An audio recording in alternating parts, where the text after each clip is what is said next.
Last week, we brought you an exclusive ground report from the southern Lebanon town of An-Naqoura. This week, historic Lebanese-Israeli maritime border talks began in this very town. Hello, and welcome to a new episode of the West Asia Post with me, Ghadi Francis, our weekly show where we bring you your weekly dose of stories coming out of the heart of West Asia. Two long-time West Asian foes sat down for talks this week. Our next report brings you a roundup of what went down in these talks.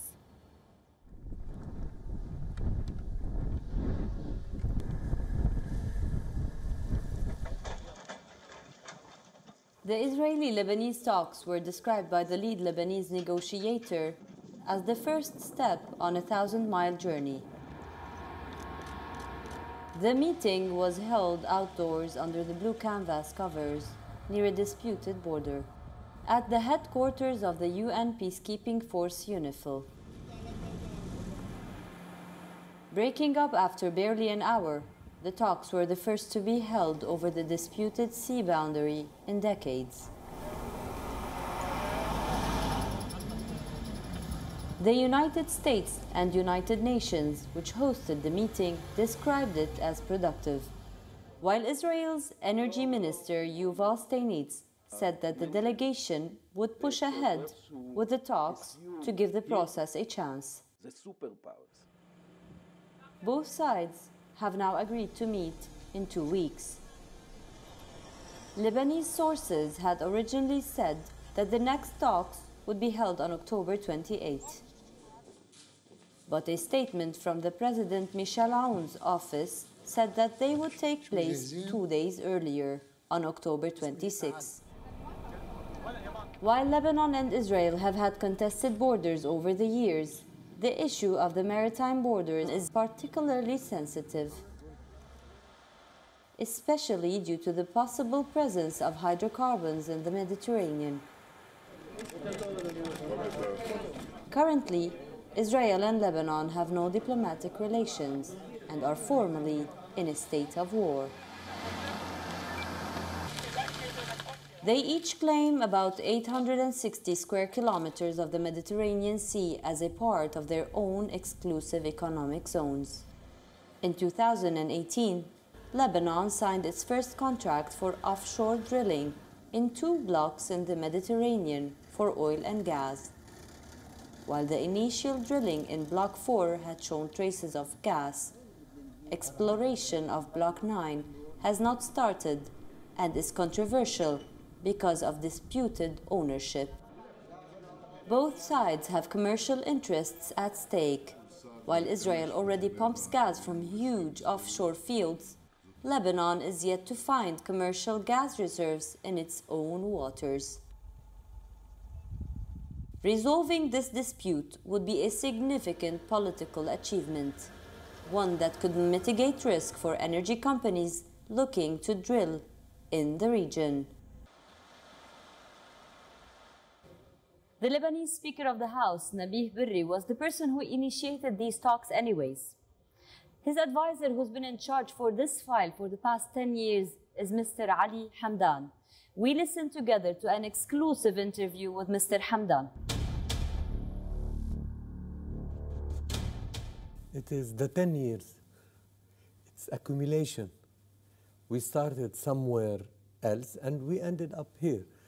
But we've never lost the direction and the target that we want, which is to put an end for the Israeli allegation in our EE zone.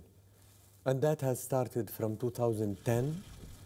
And we have gone after the United Nations, and we asked at the same time for the US, United States, to play the role of mediator and facilitator in this regard, and they have agreed. So all this together, it took the 10 years, because sometimes, you know, it is a tough negotiation, and sometimes negotiation will stop for some time, and then a new envoy will come to refresh the file.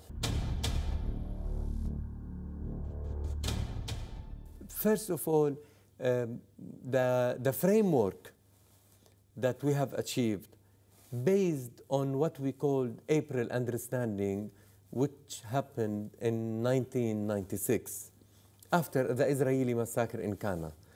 And later on, we have what controlled the situation between Lebanon and Israel is either the Treaty of 1949 or Resolution 425 and Resolution 1701 in 2006, plus the so-called April Understanding. All this together, never in any meetings, 1996 till now, there is a committee and their meetings with UNIFIL called tripartite meetings. This is always the Lebanese army with the Israeli army. This is definitely UN and under the control of the UN, United Nations, UNIFIL in the south, in their office under their flag of the United Nations. So this is the same method, the framework based on the same method that has achieved, in fact, always some development. That's why there was a clear statement made by us, by Hezbollah, by other politicians in Lebanon, that, and this is something is very sane, that Lebanon looked to this operation as a technical operation to make the demarcation, the delineation offshore Lebanon, and at the same time to clear all the disputed points on the international land border. The real change with the result, what we aim to see at the end is to, as I mentioned earlier, to clear the Israeli allegation. And we see the Lebanese sovereignty totally on the land and offshore. This is number one. Then it comes, Lebanon is planning to explore, and we have already started, and the first tender has gone on.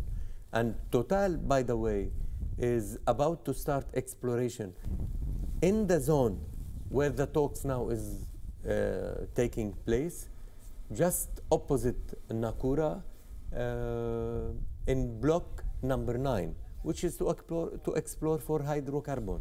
This is one of the reasons that will maintain the stability and will encourage more all the companies to come and invest.